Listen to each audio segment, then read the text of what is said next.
Trapped in this impossibly looping hotel nightmare, Denji and company learn to cooperate, and the power of friendship frees them. Oh wait, sorry, that was the complete opposite.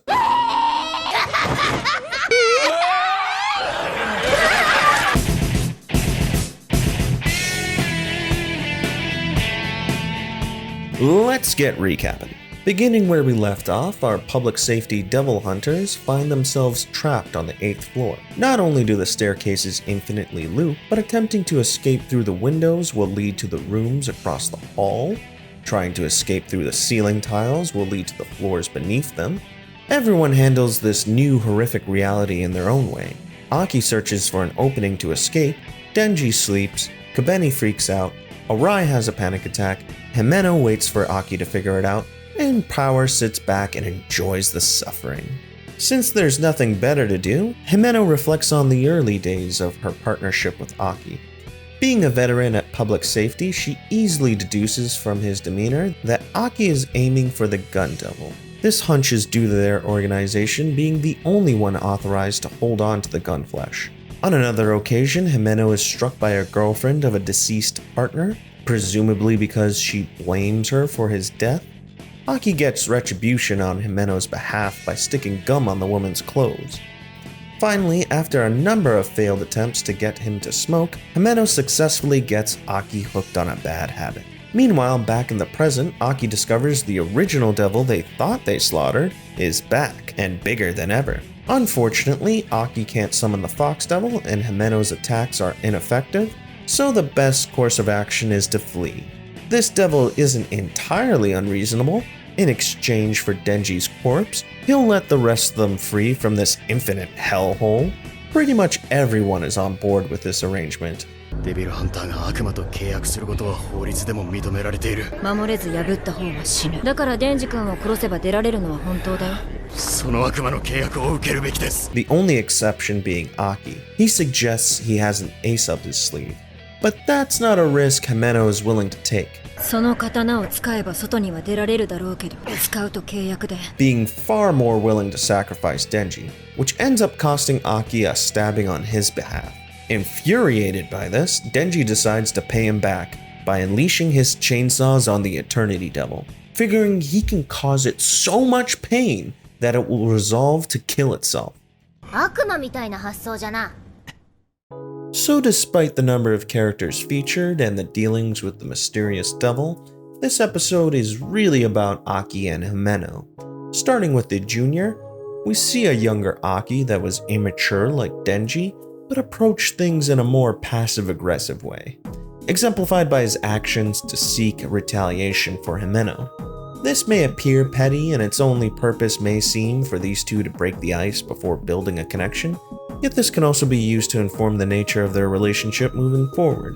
Himeno can remain calm because she knows Aki is a reliable partner. In turn, she becomes protective of him, to the point of preventing Aki from taking risks, even if he's willing to do so in an attempt to save others. Aki taking the hit for Denji came as a huge surprise, but I can't say I disagree with his rationale. Aki makes a solid argument. The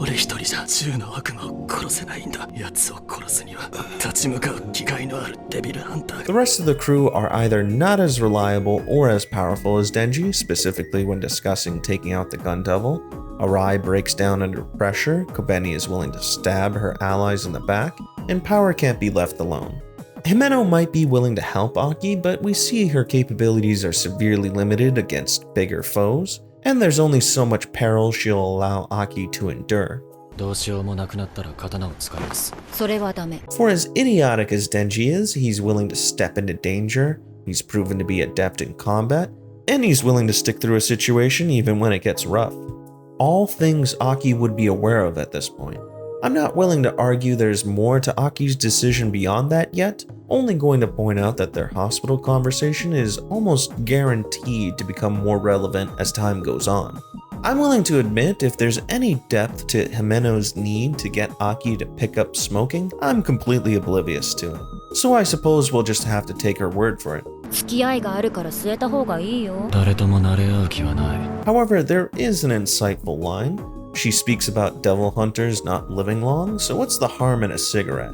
clearly pessimistic, and unlike Aki, we aren't aware of any goal she may have or what drives her to be a devil hunter. I thought this episode did a great job of showing how these characters are like under pressure. We get a sort of gradient of fear too, each giving into despair after certain amounts of strain. While the familiar cast reacts as expected, it was also used to show what the new characters' values are, in particular Kobeni. While the previous episode portrayed her as skittish, this episode depicts her as outright diabolical. I don't have any issue with that. I was amazed that she was allowed to be this unlikable.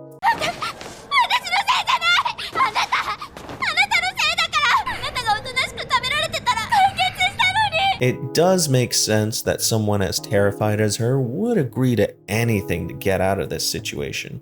I could criticize their action as a unit deciding to stick together instead of splitting into smaller groups to avoid any random devil from wiping the party in one go. Now that's also with the understanding that some are more durable than others. However, I wouldn't blame them for getting deceived by the Eternity Devil, since even the veteran devil hunter is shocked at this revelation.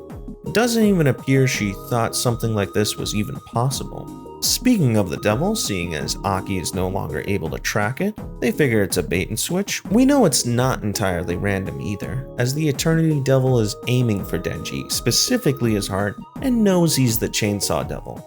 I suppose people could be aware of who he is after the Bat Devil incident. The Eternity Devil seems to be quite a step up from the Bat. It can trap people in a pocket dimension in its stomach, and grows stronger the more people fear it, and is invulnerable to attacks by those captured.